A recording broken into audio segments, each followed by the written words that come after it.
I want to make sure we maximize and capitalize our time here with the information that I'm about to share with you. The brief introduction, I don't know if Actually, I'll be introducing you. Okay.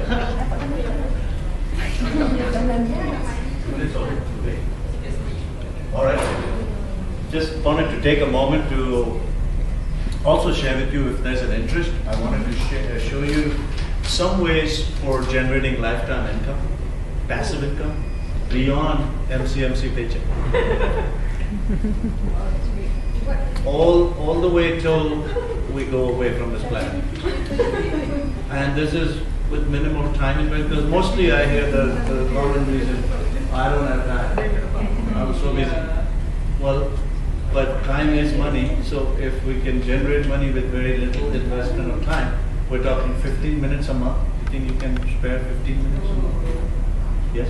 Maybe. If that's possible, then that's kind of going to be a little bit of my way of giving back to the fact you're here. Because I see that as a blessing for me, that you're here, to get your insight and your perspective, and that's going to be my way of giving back, because this is something I mentioned to Malini and Afiq before. This is the only forum I have to share that. So I said, let me do that. And just stay tuned for that. We'll do that towards that. How much time do we have? Maximum 1 hour. 1 hour. So I want to probably finish, at least take 30 minutes plus to finish, to share with you what I've done here, the work I've been doing, and then maybe 15-20 minutes to talk about the way for you to generate passive secondary income. Okay? So that's kind of the agenda. I'll let Rafiq do the introduction. Yes, everyone here. Hello everyone, and welcome to today's Talk at 3. My name is Afiq, as most of you know. I'm from the Department of Digital Innovation, which is led by Puan Malini Ramaningam. The department is under Digital Services and Data Platform Division, which is being led by Mr. Edwin Abdulghani.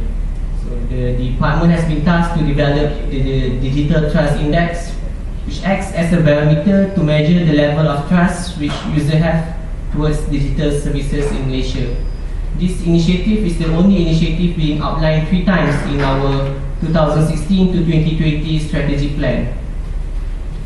So the main idea of this initiative is to develop an effective action plan to help the digital services areas which are low in trust.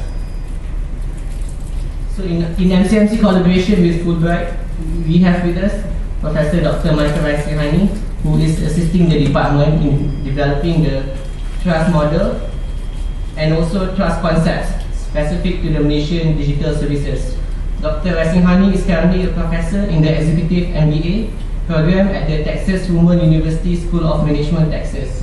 He also served as the editor-in-chief of the International Journal of Web-Based Learning and Teaching Technologies, board member of the Global IT Management Association, and advisory board member to the World Affairs Council. So as you can see, he sits on various councils, and among his many awards are the 2015 Distinction in Distance Education Award, 2008 Excellence in Research and Scholarship Award, and the 2007 GN Endo Fellowship in Higher Education Administration.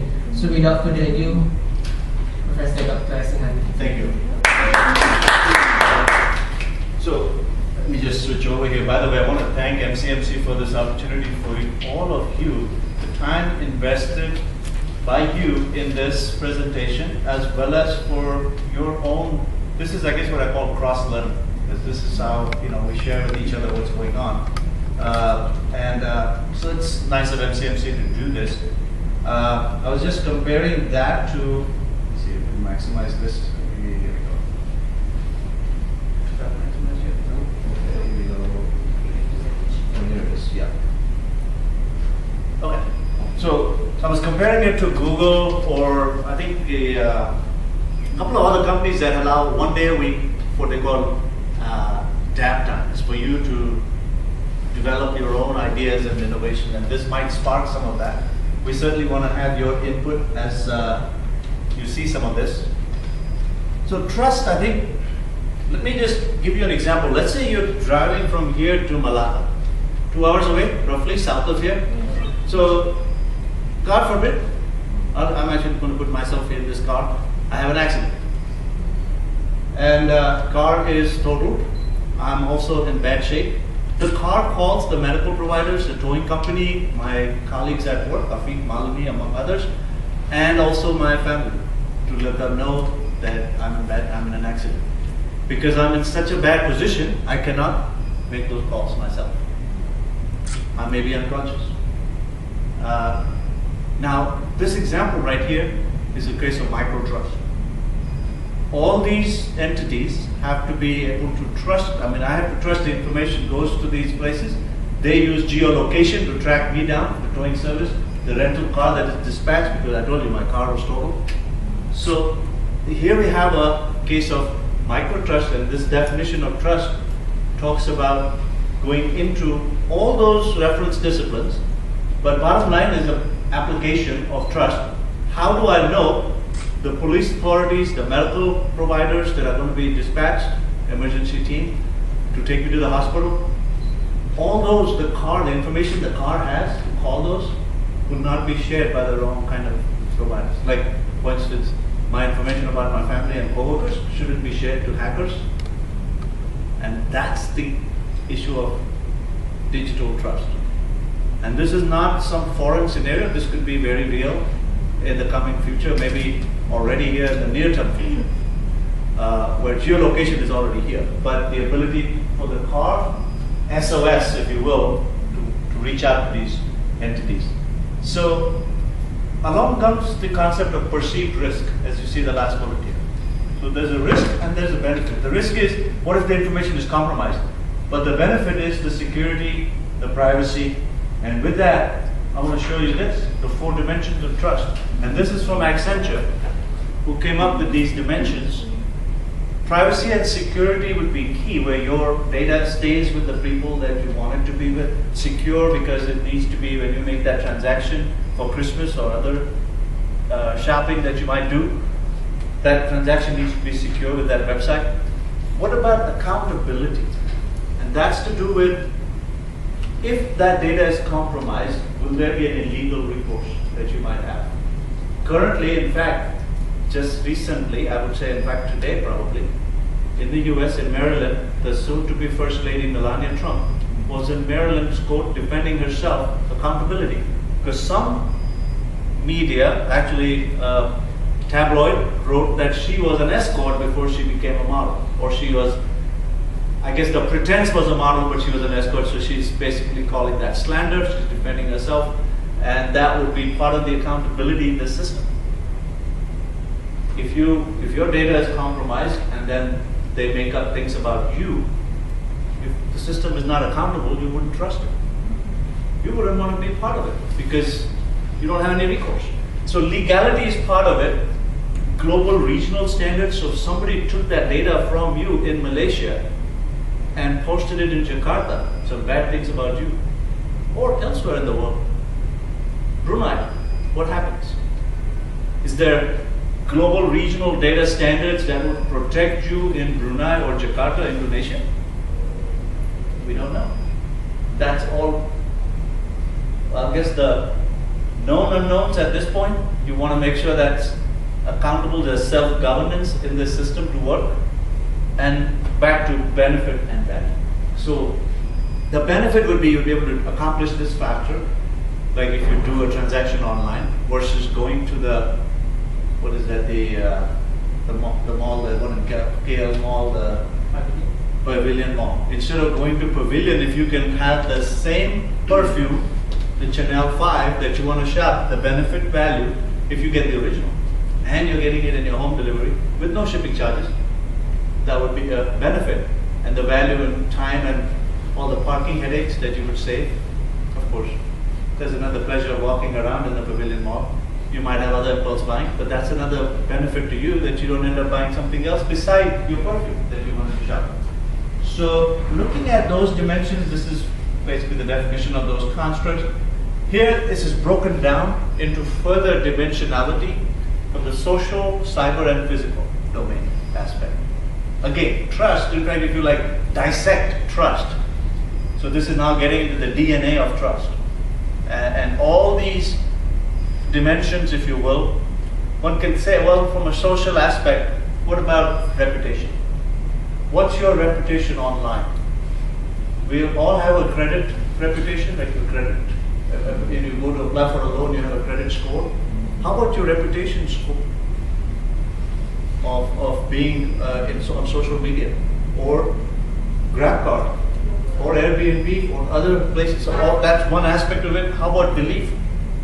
What are your beliefs as either perceived or real with respect to trust? What do you believe about digital technology and your information being secure? It's what I would say a propensity to trust, which would be part of that belief. Cyber aspect would be to go with the credibility of the site based on, say, Amazon versus Amazon that's hijacked. Meaning it looks like Amazon, but it's not Amazon. Collects all your information, you never see the order, your credit card information is now with them, and next thing you know, you have just basically been scammed. It's what I call phishing, basically. P-H-I-S-H-I-N-G. So that's again credibility. Would you blame Amazon for that? Probably not, because they may have nothing to do with it. There's somebody else using their identity to hijack you or hijack that website. And that would be one aspect of it. The relevance. Relevance of, for instance, you searching on Google, contextual search. That would be a relevance. Do you trust the search results based on the relevance of what you've been presented? So in fact, doing some of this work, I used Google Scholar to do some of the searches, and that was the relevance of digital trust index or digital trust that would be saying, all right, I would find it to be relevant to what I am asking the search engine to search. And then the physical domain, this in fact, I just want to touch on a couple of them. For instance, scalability. Can that particular site, for instance, let's take the case of, well, for lack of a better example, Airbnb. Is it scalable to the city of whatever city you're searching for? Where there's more users in terms of renters or people who are trying to rent. Would that be, the site be scalable, or would the site basically be, the latency, the delay in the results be so much that you can't really trust that it's even working? That's one aspect from scalability, sizing up and sizing down. How about dependability? Can you depend on that site being up 24/7? Does depend on the service that the site provides from a physical aspect, physical domain. This goes to the infrastructure, and it may have nothing to do with the site. It may have your internet connection, your internet service provider. But that's all part of that trust. Can I reach them when I need to? Because your bank, let's say your online bank, if you cannot access your online bank for your particular need, the financial need at the time, you won't trust it. You say, oh, you know, I don't want to do online banking. I can never get to my bank account or find the information I need. So those are the, if you will, the DNA of this. One other diagram to highlight how this works together is looking at privacy and security working together. And in fact, I visited this morning with the cybersecurity team. They raised an important dimension of it, awareness. Are the users aware of the consequences of privacy and security? They might be antecedents to your trust, perceived or real trust. Okay, and here's with the knowledge. That awareness leads to knowledge, which again, the danger here is sometimes half knowledge can be very dangerous. Like, take a physician, the knowledge a physician has, a trained physician, versus somebody who went to MD.com, read up about what they need to about their particular ailment, say diabetes, and say, now I'm going to treat myself for diabetes. That's what they call half knowledge, or some, you know, maybe they have some understanding of the problem, but may not be adequate to really treat that. And the same here. There may be a lot more to cybersecurity and privacy than one might say they know about this, but at least having some awareness would be important. So, and this ties in with your decision making about should I practice, should I go forward with this transaction online? The expectation, in terms of speed or the benefits you might, or the expectation of risk that you might risk. When I say risk, people think of it as something bad. It's negative. What about opportunity? A risk could also be an opportunity. There's an opportunity reward that you look for. For instance, what I'm about to show you in the last 15 minutes today would be an opportunity for you, but you'd have to do it online. Because there is no brick and mortar for you to be able to do what I'm about to show you. It only exists online. So that's part of that expectation of benefit based on that. The interpretation of data, we were talking about fake news stories. So sometimes it's interpreted incorrectly. Like for instance, I was listening to a BBC broadcast on Indonesia having the first Chinese Christian mayor.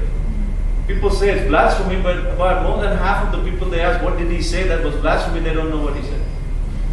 So again, they interpret what they know, okay, this person is blasphemous, but what did he actually say? They never heard actual words.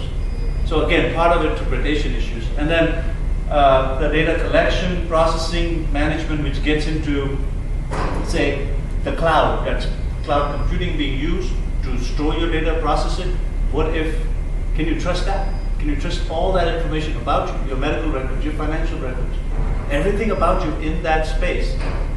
Do you trust that it is safe from hackers who could use it against you? In fact, sometimes when your identity is stolen, the real damage comes about 2 to 3 years later, not immediately. Because they want you to think that you're safe before they start applying for loans in your name and other malicious acts. So usually the time frame is 2 to 3 years after the fact.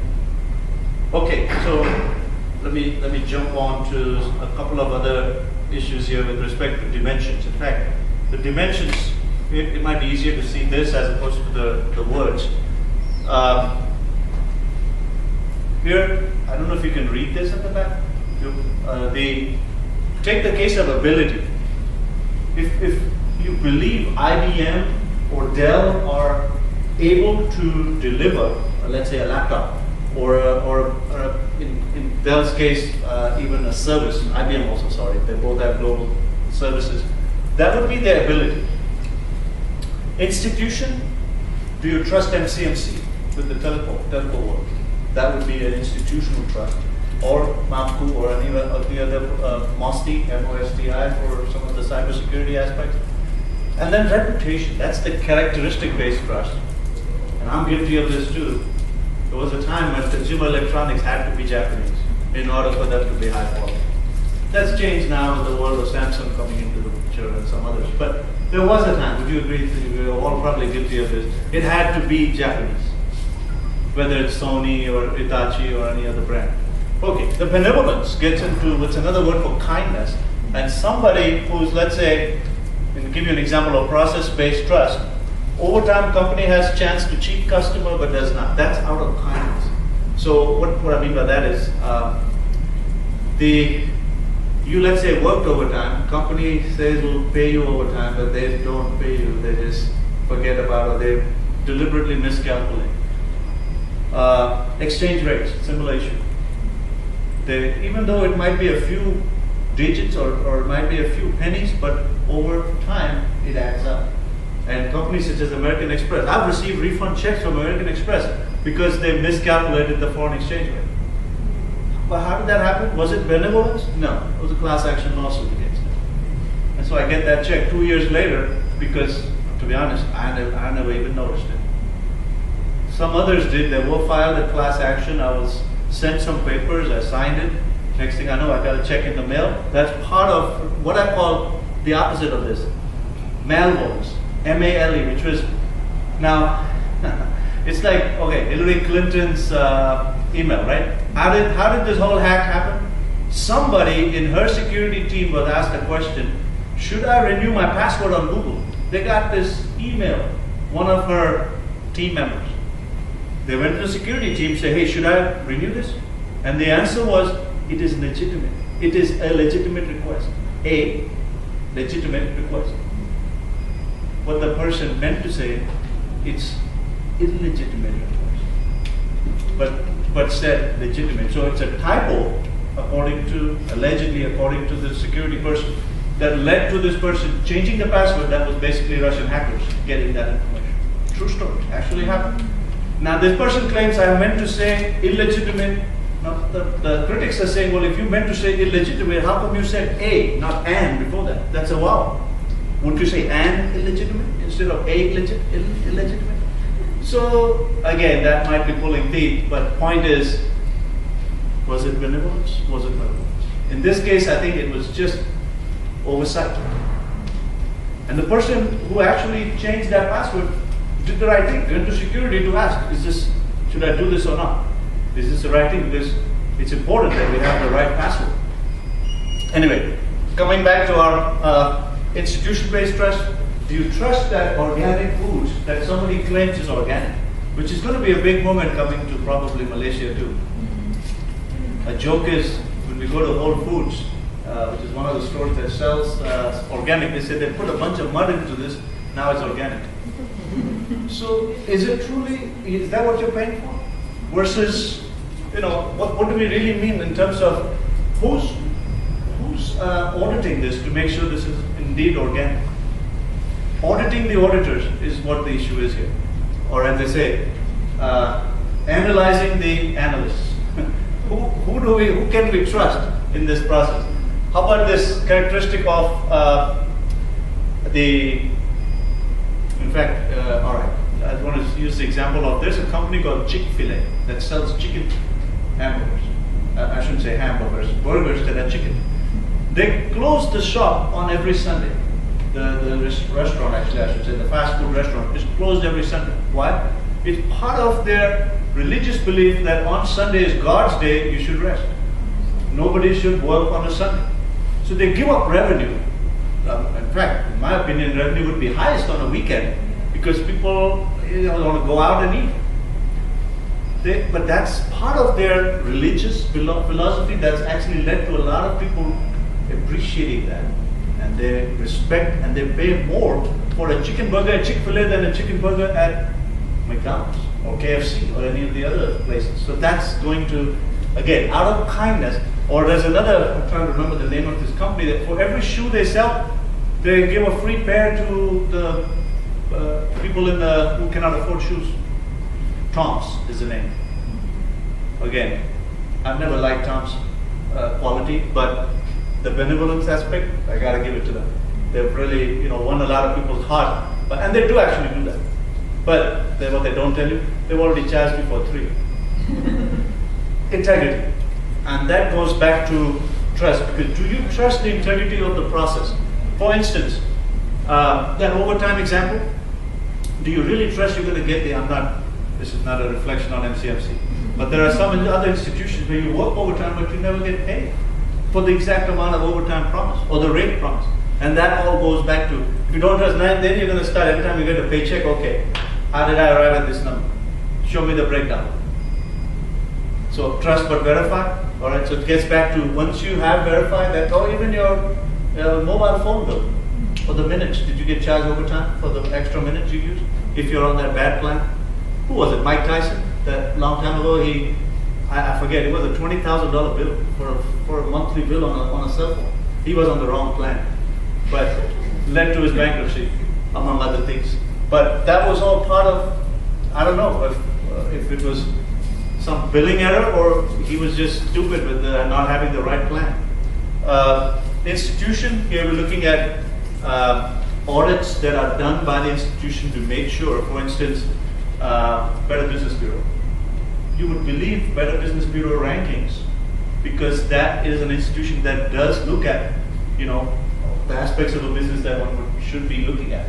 The reputation that the company has, how many people are complaining against their services. This factcheck.org, that's a characteristic-based trust for somebody who wants to, let's say this is one that was recently came up in the debate. A lot of claims were made by Trump And Hillary, so factcheck.org is when one would go, which is non-partisan, neutral, to check, okay, whatever they are saying in the debate, is it really true? Or was it just some points that they would make to, sound bites, just to get the audience excited? All right, so here's one of the models that we use to come up with ours, and I'll show you the research model that we've come up with joint efforts at UC team here. This is one that's out there, a very famous one called the unified theory, because it's looking at theory of reasoned action, among others. Unified theory of acceptance and use of technology. So in order for you to trust something, you would have some preconceived notions of it. And then when you trust it is when you use it. And that's what goes into the use of that technology. So in this case, the website that you're going to be doing business at. So you would look at the things I've talked about, the credibility, the integrity, the benevolence. Based on that, you would form this performance the expectancies. What do we mean by the performance? Would your performance be faster? Would that effort be rewarded? Is there a reward there or more than a risk? So that, or how much effort does it take to do this? And one example, in fact, that is in the literature is, if somebody's not even able to see the screen on a mobile phone or on the computer, then that becomes more of an effort than it's worth. So they'll probably go to the bank, the place where they'll actually, they'll try to transact business face to face in a brick and mortar setting. And then with the social influence, that you may have heard this if you by your kids maybe, that if you're on Facebook, you're already too old. You should be on Snapchat.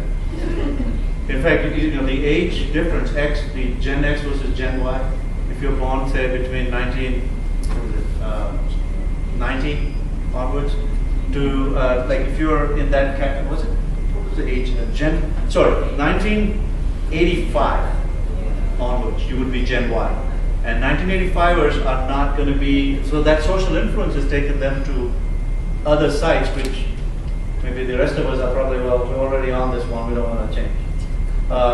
Even I've got an old, this is an uncle who's, like a father figure to me. He's on AOL.com. That tells you, that's America Online, right? So, and I've asked him about, okay, why is he still on AOL and not moved on to Gmail or others? And he's like, I don't want to be bothered, I'm happy with that. So, again, part of that social influence in his circle, that's okay. A lot of them are AOL. And then facilitating conditions, which would be the internet service provider. Do you have even access to the internet? All that would lead to this intention, which would be whether to use that site or not, causing you to actually transact. And it could be for information or for money. Money changing hands. So this led us to, in fact, let me show you where we've, the model that we're using right now. And that's, let me just switch over to the, here's the research model, which I don't know if you'll be able to see all of it. Okay, why is it, on my screen it's showing me the word file, but not on the computer. Not on the screen here. I thought, doesn't it reflect what's on the screen? Stuck on the separate screen.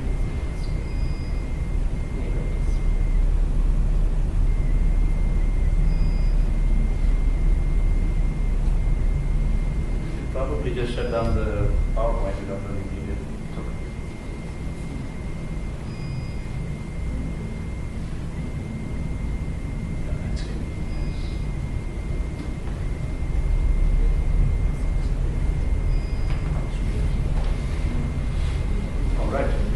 Here's the, thank you, here's the,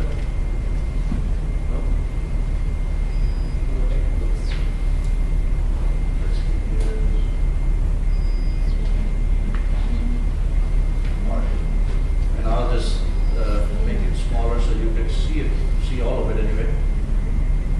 Part of it, what you saw in the previous model, there's been other two models combined with this to come up with this hybrid. And what I want to stress is this we got this morning from cybersecurity awareness. This is awareness of the issues involved in digital trust or lack thereof, such as privacy, security, the disposition to trust. And sorry, I know it's a little, well, let me see, I'm going to zoom it in a little bit more so you can see it better. Disposition to trust, these are just the control variables, by the way. This is how likely are you to even want to do something online, like online banking, or what I'm about to show you in the last 15 minutes. Your disposition to trust that you will actually make money on doing that. Your transaction amount, you may want to start small, because what's small for one person, like a fee, may be very different from somebody who doesn't even have a job. They might say a fee, for me, 1 ringgit might be too much. So again, that's all amount of the transaction and familiarity with that website or with that technology. So that plays into what you see over here. The only thing I haven't talked about would be over on this side. Once the use behavior happens, hopefully you're satisfied. Because if you're not satisfied, you probably won't do it again. Say you're not satisfied because one thing we heard from the cybersecurity team is the picture on the internet was different from the product you got. It looked different. Maybe it was just Photoshop, or they deliberately put the wrong image up there to lead you to believe that it's something it's not. And we've all had that bad experience, you know. That's why we say we want to go see it. Well, sometimes you may not have that luxury because you may live in the middle of nowhere and that store doesn't exist over there. That's happened to a lot of people who are, you know, stores aren't easily found there. So all that e-loyalty says is, depending on the service product characteristics that you want, you might do this again if you were happy in the first time you used it. So that's where your reusability or your, what they call the reputation, all those, in fact, that's the only one actually on the left here, which I've got a two-way arrow going into because that reputation, right here, two-way arrow because that leads to that reusability. Okay, questions so far? See this very carefully because I'm going to ask you this now. What are the things that you don't see here that you'd like to see?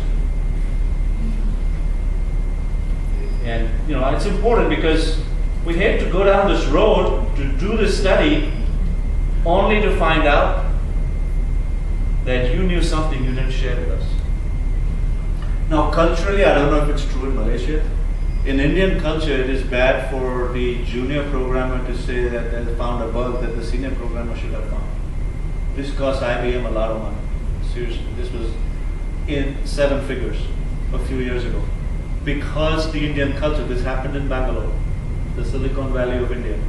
This junior programmer's culture says, no, no, no, if we know something, we know, because we make the senior guy look bad. So here you're not offending any of us if you point out something that is a glaring omission, or perhaps you feel, why is it even here? So this may be the time to speak up, before the 7-9-figure losses happen. I mean, hey, yes, to do this research is going to be you know, a financial commitment. Whoever pays for it, but bottom line, we don't want to collect data that's from an incorrect model. That's why the model is so important. So, any thoughts on? Feel free to ask me if there's anything you're not sure why it's there. The control will actually, these would determine what happens in this diagram, and I'm sorry you're not able to see the full screen, it's just because it's blown up so much, but I'm going to make it to where you can see it now, at least all of it. Now you probably can't read it, but you know what, you know, it's the pre, the actual, and then post. That's what you have, post which is what happens, okay? I think you have performance, expectancy, effort, and so on. What is their prior experience? I think that is one of the... prior experience is to do with your familiarity. Oh, it's not even... It's a control variable because that controls all of this. Your familiarity with that website. Let's say the very first time you use GrabCom versus if you use it all the time. So then you feel, you know, you can trust it a little more. I have kids going to school in these, Uber or Lyft, teenagers, 13, 14-year-old, because the parents say, I feel safe. I know exactly who the driver is. I can see his picture. I can have the license plate. So if my kid is kidnapped, I have the information I need for the authorities to go investigate. So a lot of them use that service to go to school because mom and dad are working. So that's one of the examples of familiarity with that makes them trust me. I'm looking at the time, and I know I want to keep my word about the passive income for you, okay? So if you think of something, please, you know, you have my, I don't know if you have my email, but you have a fix and Balinese, please send the word and we'll make sure we incorporate that. Just like this awareness was incorporated this morning, way up here on the top, which was from the input we got this morning from the team. All right, so now I'm going to switch over to ask you about, actually I have a video for you to see too, but I don't know, I want to keep my word. I did tell you I was going to share something with you about this. I'm going to send you the link. It's about how blockchain is used in the fintech world for developing trust. And that's coming now with all contracts. There won't be that central authority we trust anymore. Instead of the institution would be the blockchain technology. That's coming in a big way. So let me switch to, I'm trying to get out of this.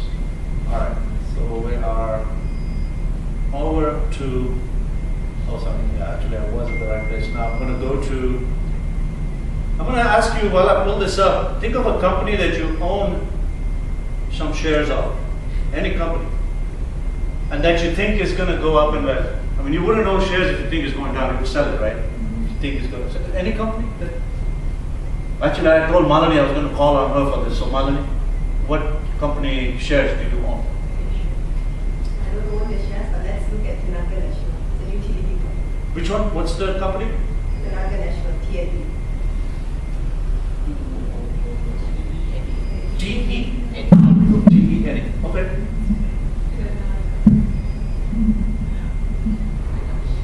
TNB.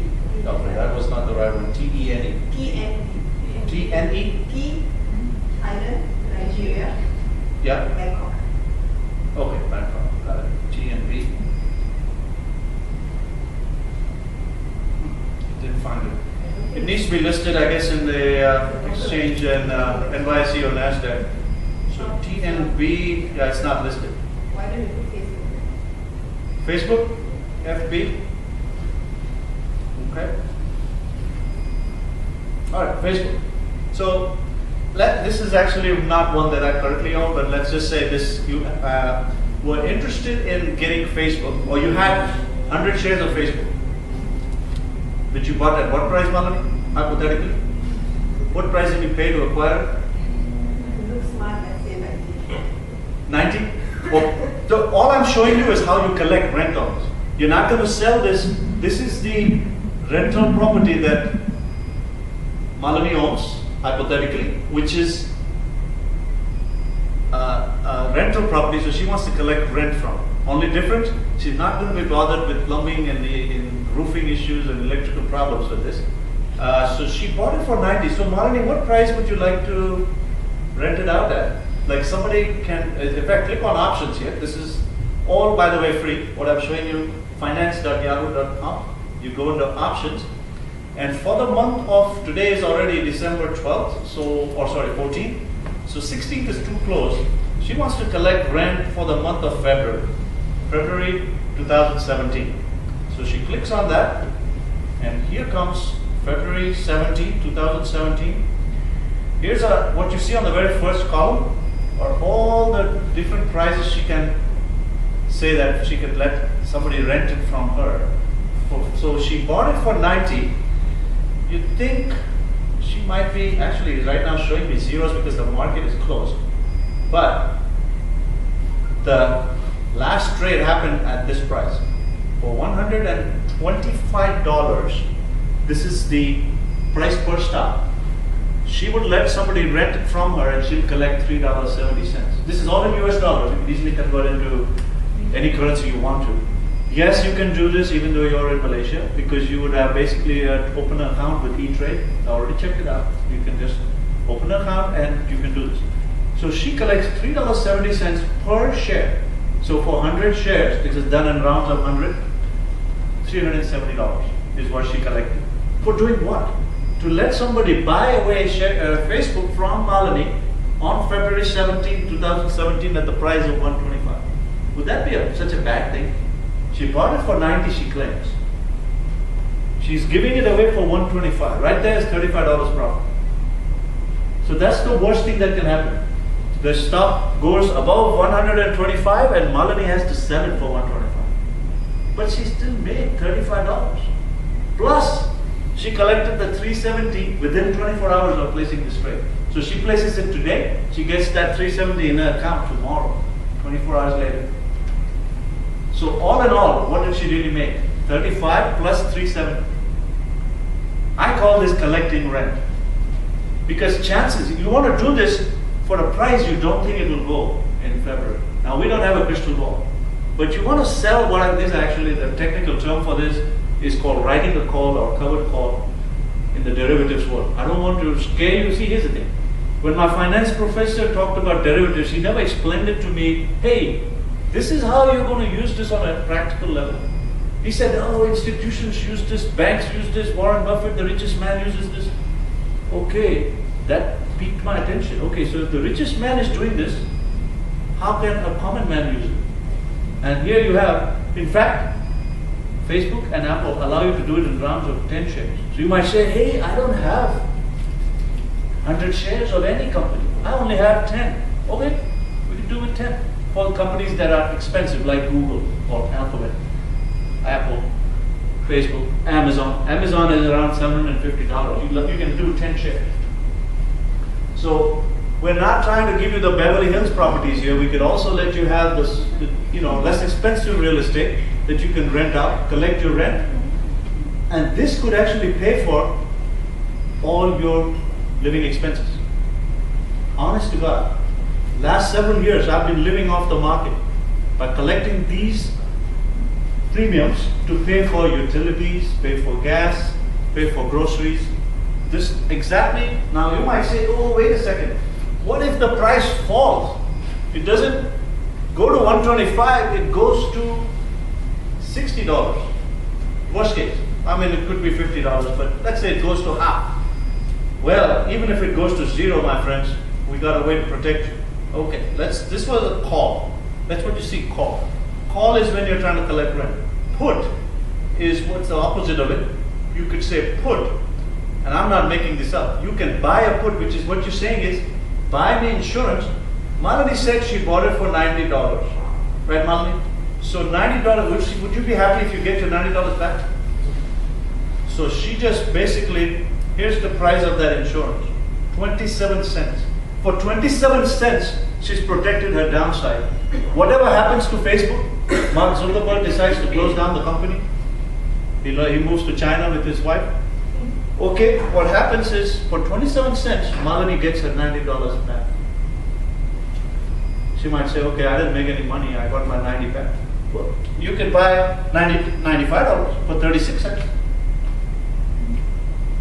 It's insurance, right? We have car insurance, health insurance, life insurance. Why not have insurance for your assets?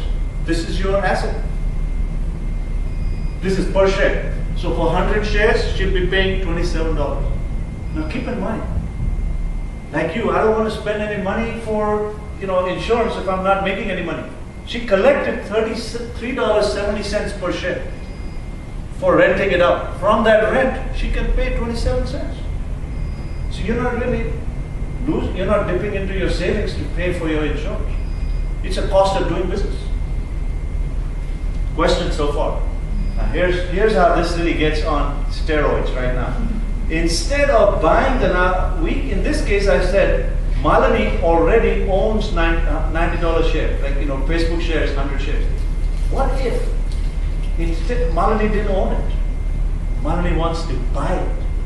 Okay, now for February, what price can Malini pay to buy it at, let's say, $100? And in fact, I wish the market was open so we could see these live. Because you buy at the ask, you sell at the bid. So there's the bid, there's the ask. You always remember, buy at the ask, sell at the bid. So whatever price was displayed here is what she would pay to get the stock at that price. And that's the other way you're getting your income. You never pay the price that the stock is selling for now. Like right now, what was the price for Facebook? We saw, let me go back to summary. Oh, 120, right up here, 120. Why pay retail when you can get it at a wholesale price? What I mean by wholesale price? You buy it at the price in February, and then look, see, do we have a crystal ball? Nobody knows what price Facebook will be in February. So why not say, I want to be put that stock. That's what you mean put. In this case, you're selling the put. By selling the put, you're shorting it, you're basically saying, I will buy that stock for $90 or $100. In return, they'll give you a premium. Now here's the trick. You actually never want, in your mind, your calculation should be that stock never goes to that price. And here's, in fact, one that I actually did yesterday, because it was a staycation day, my friends, right? So this was a trade I placed yesterday for none other than Apple. So here's, let me go back to, where's my quotes here? AAPL. Why Apple? Actually, I'll tell you very simply. It's Christmas season, so prices, people want to probably gift earbuds, which by the way are coming out on December 29th, not by Christmas time, which is sad. They couldn't get the left and the right wireless headphones to work properly. And the issue was, what if you lose the wireless signal in one and you only have it in another one? So due to those technical problems, now it's 29. However, this price also, because they're allowing the corporate tax rate to be 15% and allowing you to bring in tax holiday, bring in money from abroad, they got billions stashed away abroad. So all that will mean Apple will see a little rise. When I say little, probably 5 to 6% rise. How about getting Apple? Here's the part of that which gets very interesting. I looked at 2018. This is what I call LEAPs. LEAPs because it's long-term equity appreciation plans. I didn't make up that word. That's actually a word out there in the philosophy, in this world of derivatives. But here's January 2018. Hey, would you like Apple at half price? Do you think Apple will still be around in 2018? Or will it be bankrupt maybe? Hopefully not, right? So what you're committing to is, give me Apple at half off. We say price right now is $115. How about $50 a share? You'll actually get paid for that commitment. And here's what you get paid. 21 cents. For doing what? For committing, actually, oh, you know what? This market is live. You actually see the bid and the ask. So remember when you're selling, you sell at the bid. When you're buying, you buy at the ask. So right now, I could go in and buy a $50 commitment. Oh, sorry, this is for 2018 January. So it's almost a full year has to go by before this can happen. But you get your money in 24 hours. So you might say, examining this, I might even want to get it at 70. Now here's one thing, you have greed on one shoulder and discipline on the other. You don't want to lose your shirt. You want to do this for a price that it will never go to. Why? Because your only intent is to pocket this premium. I did the same thing when I took my kids to Disney World. I had Disney pay for it.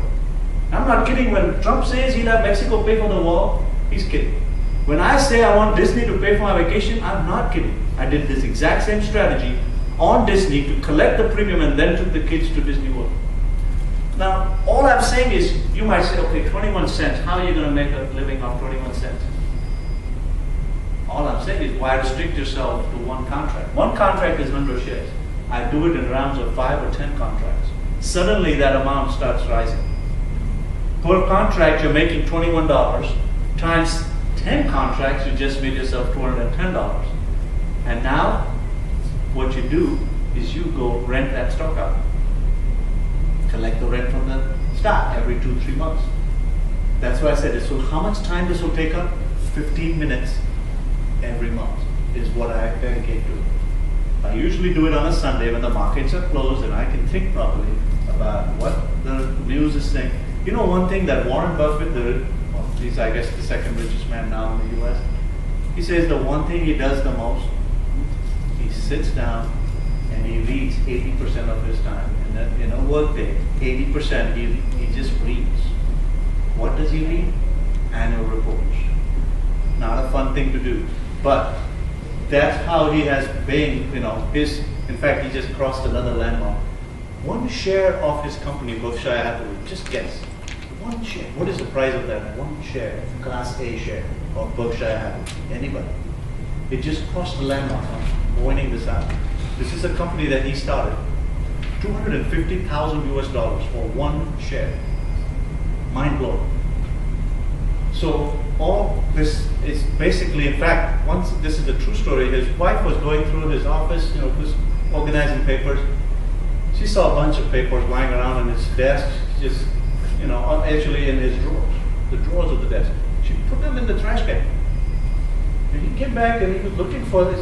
Hey, wait a second, I'm missing some important papers. She said, I put it in the recycle bin. Those were dividend checks. What I didn't tell you, while you do this, you're also collecting dividends. That's just an aside. Dividends, if you do this on dividend-paying companies like Coca-Cola, again, do you think Coca-Cola will go bankrupt? Probably not by 2018. People are still going to be stupid enough to drink Coke. So if that happens, you're still going to be getting your dividends, and you're collecting rent, and you got paid to acquire it. So the idea is threefold. Here you have a three-pronged approach. I'm from India. There's what we call a Trishul. Trishul is it's like the Holy Trinity. So you acquire it, you get paid to acquire it. Once you acquire it, you rent it out, you get paid there. And the third one, when you get called out, you're getting paid again when you get called out. So that's your three-pronged approach. Instead of buy the stock and pray that it will go up. And then when it goes down 40%, as it did in 2001 and 2009, oh, I think the destiny, it's just, we'll wait for it to come back. Yeah, wait 9 years, sure. What did you do? Did you buy an insurance? No. Now we got insurance. So, again, you're protecting your downside. Show me a way how you lose money on this deal. We bought insurance to protect your downside. So that cost would be over, and I actually did the math on this. You're looking to 4 to 6% worst case scenario you stand to lose. 4 to 6% on every single trade. I keep a spreadsheet. I monitor every single transaction that I make, and I've been doing this now since 1999. Granted, I'm not no Warren Buffett. I don't do it as the volume he does. But when he bought, this is in Fort Worth, there's a company called Bell. It's a train company, Bell Northern Santa Fe. Okay, he bought that for $35 billion. Did he pay cash? How did he actually do this? He did the exact same strategy. He acquired it by selling puts, saying, I'll buy the company if it goes to this stock price. That's how he acquired it. Again, his transaction was $35 billion. When the bank takes your money, you put it in a savings account, what do you think they're doing when they give you interest or whatever they're giving you? Piddly interest, right? What do you think they're doing? Or the insurance company, what do you think they're doing? The same exact strategy. When I sat in a class to learn this stuff, the guys in the classroom with me, bankers and insurance guys. 90% of them. The others were a few like day traders. I don't like day trading. I don't have time for it, and most day traders actually end up losing money.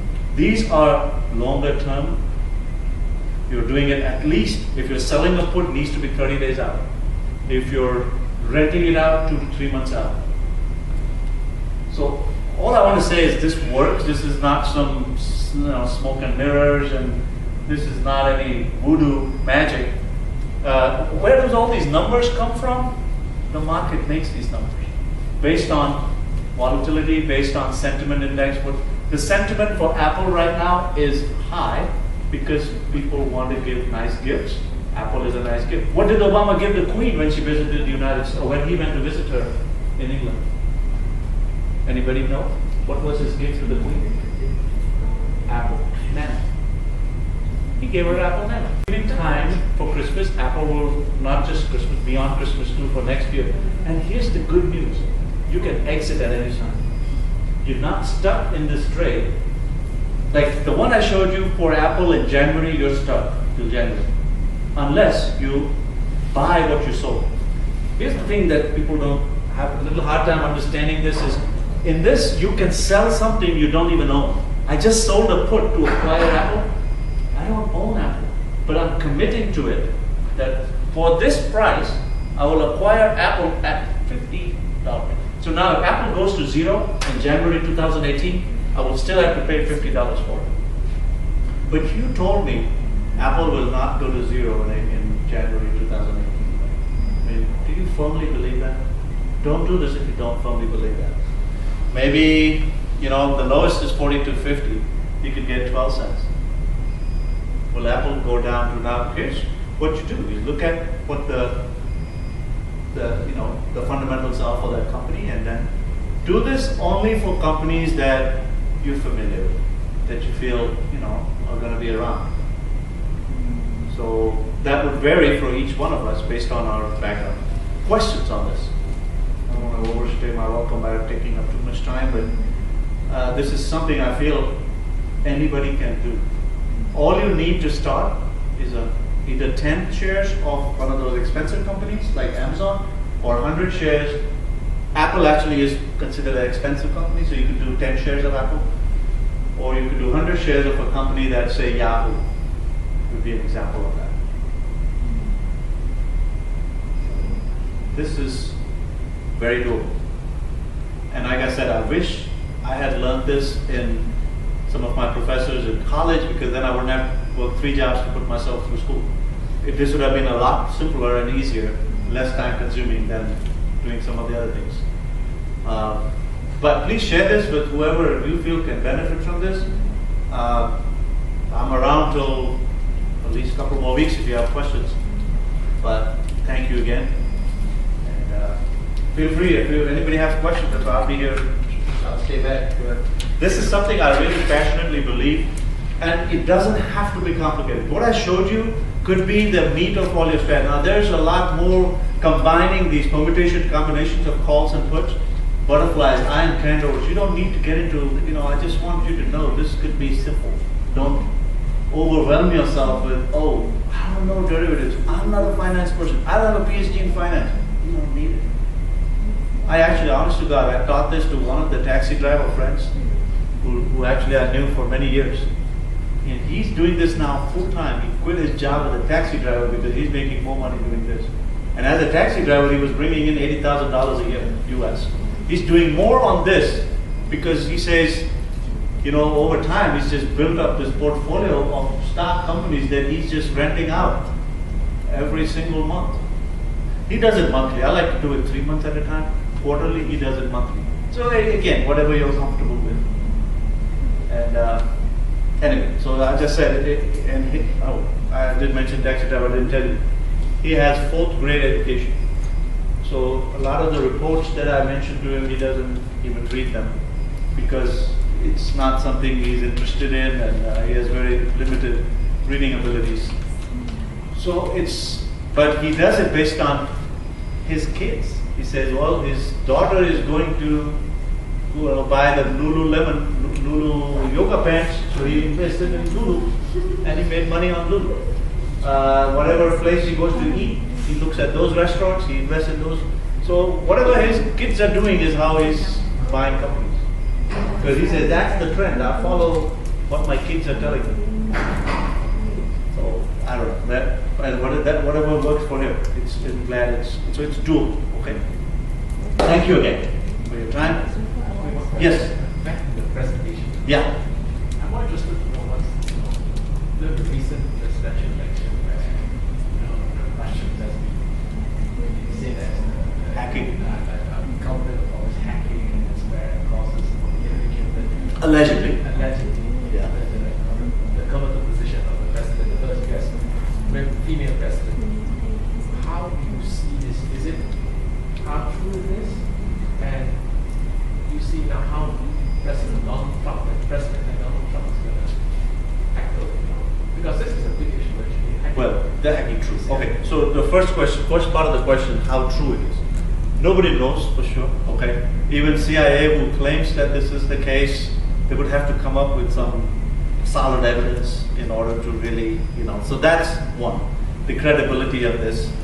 And if they knew back then, why didn't they come forward earlier? Why now? Okay, so that's one issue. Now the second part of your question, what can he do about it? Obviously, it would be to his disadvantage if he calls for a re-election. That's one. So that's one issue. But what else can he do to prevent this? I mean, having a better cybersecurity framework. So, espionage, industrial espionage between countries, country level anyway, or corporate level can be prevented or mitigated.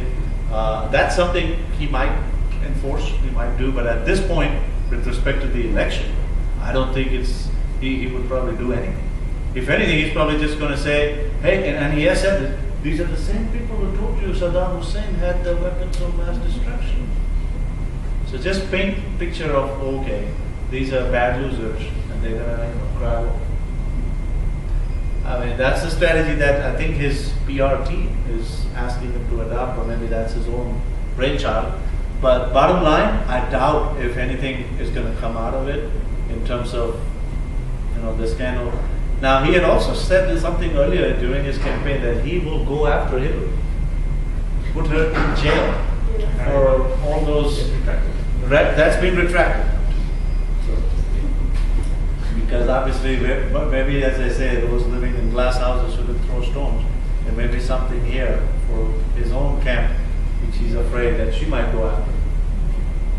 All this while I was thinking, America, the cybersecurity, the framework is very, very strong, it's very secure, but The weakest link. after seeing all this, especially hacking allegation and everything, and now we have China coming to the fore, Right. Russia coming to the fore. It makes you wonder. Yeah, I'm just wondering now. It shakes our foundation of trust. I mean, even the news story. I keep asking myself, is the media really biased in the way they reported it? Because they made us all believe Hillary's going to win. And the polls, yes, the popular vote, but they also made you believe that electoral college vote would be in favor of Hillary. So maybe they were just plain wrong. But was it non-partisan reporting? Was it unbiased, non-partisan reporting? At least I did not witness that in this campaign, in this election. So again, it goes back to trust. Who do you trust? And I don't know who I was mentioning. I love to listen to news from the various channels such as Al Jazeera, the CNN, the BBC, to see, but that's not always possible given the time we have. So that's unfortunate. That it'd be nice to have multiple sources, or my other favorite source, NPR, National Public Radio, because that's usually the non-partisan source. You get analysis from various experts. More than sound bites, it gets in depth. And that's available online, so I usually go to those sources online, or CFR, again, not a plug for any of these, but those are the places I go to for the news. Council on Foreign Relations, CFR, to look at policy implications for these news developments. So you're based in Texas, right? I'm based in Texas. So can you give us your insight on how the sentiment there, the public, general public there, the trust? General public, with the election process, No. in general? General. Oh, I've actually been blown away by the amount of digital trust they have. It's amazing. And it's peer-to-peer level, where they're trusting people inside their homes, on Airbnb, for instance.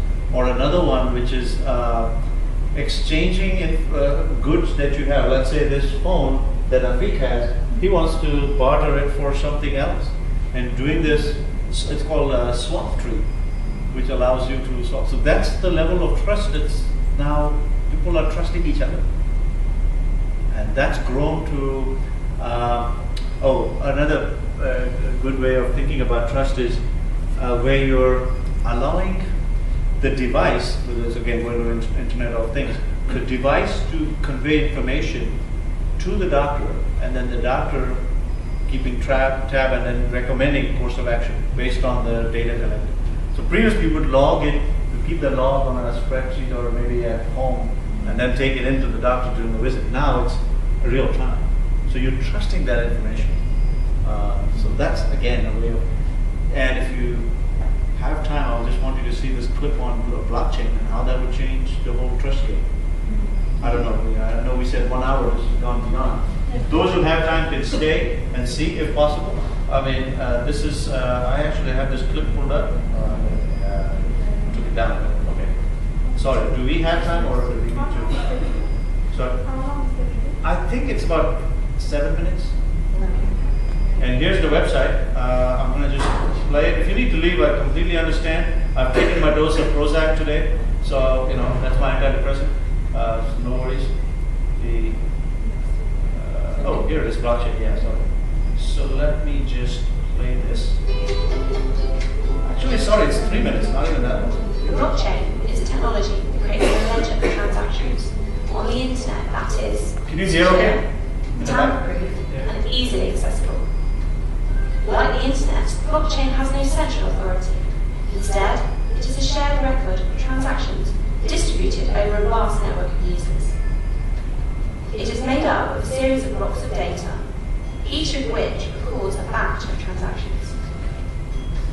The blocks are electronically chained together and locked up with advanced cryptography in order to create a permanent and public record of every transaction that can't be altered after it's created. The biggest and most famous is the one that runs Bitcoin. If A gives 10 Bitcoin to B, then a transaction record is put into blockchain to stop A spending money twice. The Bitcoin blockchain is operated by Bitcoin miners, who in fact operate more like Bitcoin librarians. They organize and secure transactions into the blockchain, adding tiny fractions of Bitcoin to all their work. The whole system is protected by advanced cryptography, and so far has proved immune to hacking. So what are the financial uses? One that has got large banks inside it is keeping track of trades in bonds, stocks, and making sure that payments are made properly. At present, this is a complex process involving banks, traders, exchanges, clearinghouses, and others, who take 2 days to verify the people who sold a share or bond actually own it, and then arrange the movement of funds. If blockchain was used to log ownership data, all this work could be done in minutes. Santander reckons systems like this could save banks $20 billion a year, starting in 2020. That's a big saving if it can be made to work. It's not only a simpler system, it would free up huge funds currently tied up waiting for trades to be processed. It would also reduce risk. There's lots of other potential uses, both in finance and outside it.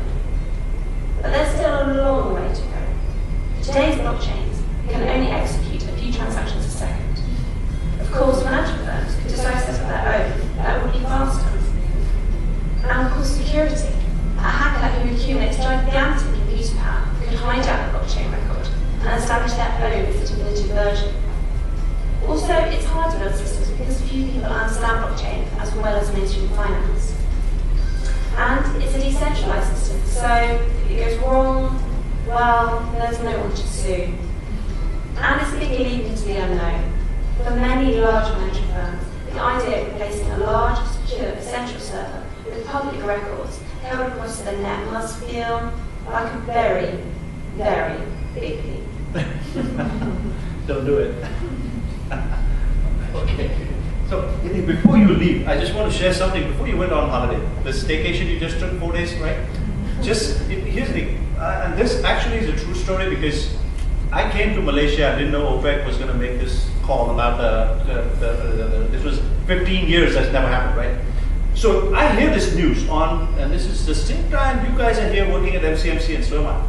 Go home to the room here, and I hear this news about OPEC.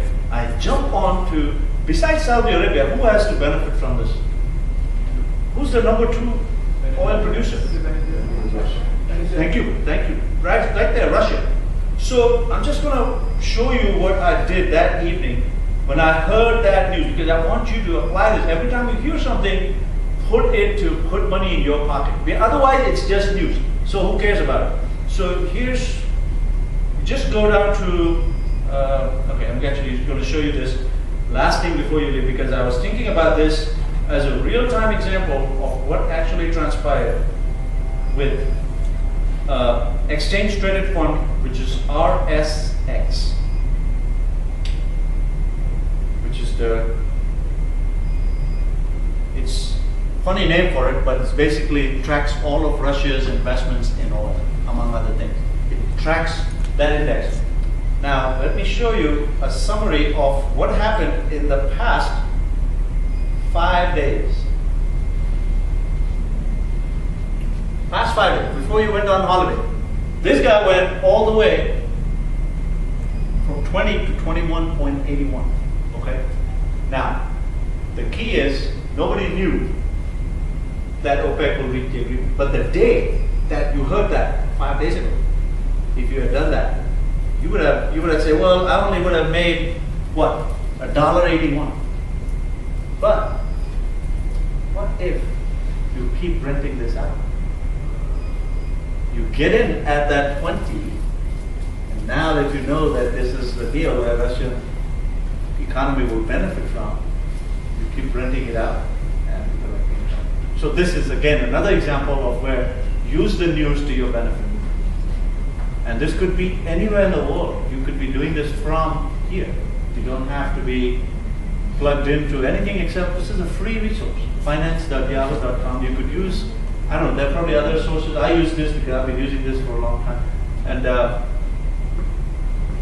this is just one example of where immediate gains. In fact, if you have gotten in on this before this whole announcement came through, you won't believe this. You are actually up 122% in about a month. Because that whole, this is just 5 days. If I show you 1 month numbers, it went from, here's the actual, actually I said 1 month, yeah. So interactive chart. You're looking at, these are the ups and downs. All the way, I think the lowest point was somewhere around 18 or 18 and a half. So again, this is significant amount of gains you will make.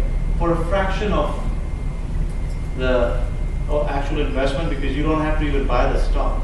You would have done it with puts and calls, which would be a lot less investment. So keep this in mind. You could probably, E-Trade is your online, again, the trust comes in online, so you're using an online broker to do this with the commission that they would charge would be, I think, around $5 per transaction. And you would do this only once every 3 months, maybe, or 6 months. I really like the 1 year out because there you can go deep out of the money, like Apple I showed you. Deep, it's almost like half price for a probability. Now guess what? I sold the January of 2018. That's right after Christmas. Next Christmas, Apple is going to be up again. And if you still think, oh, what if it goes to 50 after Christmas? Get out. Buy December. Before Christmas, if you leave, you still be benefiting. And this is one that I feel comfortable you want because you also bought your insurance. You bought it for 50, buy the insurance for 50, you get your money back. What more do you want? I mean, okay, less the commissions, you're only going to be risking what? You get your 50 back. So if you feel this is a trust, again, I have nothing to gain from you actually investing or not investing. I just feel if you don't do it, it becomes just like, okay, so I sat through the presentation, I heard about digital trust. I heard about those ways to, have secondary income to my paycheck from MCMC, but I'm not going to do anything about it. I'll tell my grandkids, hey, way back in 2016, December, I heard about this. Yeah, good, you can do it, my grandson, go ahead and do it. Don't do that. Be that person who can actually be a role model example to your great-grandkids and say, hey, that inheritance I'm about to leave you, that's how I did it. And I heard that at the tea talk. Hopefully. I mean, I think you all can, this is not rocket science, it's really not. Don't make it any more complicated than it is. Just, you have to start, the easiest way is buy one company, like Apple, is a good company to think about. Buy one company and then rent it out. And sooner or later, I think the bug will catch up with you. It did for me. I mean, it really, and have a goal in mind. Actually, that's what I did. I had a goal of taking my family on a good vacation. And all I wanted for that was, the only thing I wanted to get out of this is make enough to take them on a good vacation. I don't want to do anything else with it. And whatever profits I was getting, I was putting it in a separate account for that vacation, honestly. And that was it. But after that vacation, I'm like, hey, why can't I do this for my bills? Who wants to pay bills? And then why can't I do it for groceries? Why can't I do it for the car payment? you can pretty much live for free. All the money you make from FCMC could go in your retirement account. You don't have to touch it. Don't spend it. Not a penny. Use that, put that in retirement. The rest can be for the juniors college fund, for your home payment. Just, I think it improves your lifestyle. As long as you don't do something bad with it. Like, oh, I'm going to go gamble with this money. I'm going to go drink more in the bar. I think that would be a bad way to use this. I would rather you use it to something good. Maybe a portion of it should go to charity, some charity that you believe in. Hopefully, while you're living. Some people say, yeah, we'll give it when we die. Well, charity might need the money now. Okay, guys, thank you again. Have a great evening. All the best. Oh, Afi, I'm going to exit out of this. I'll have your laptop back to you. Oh, thank you. Is it a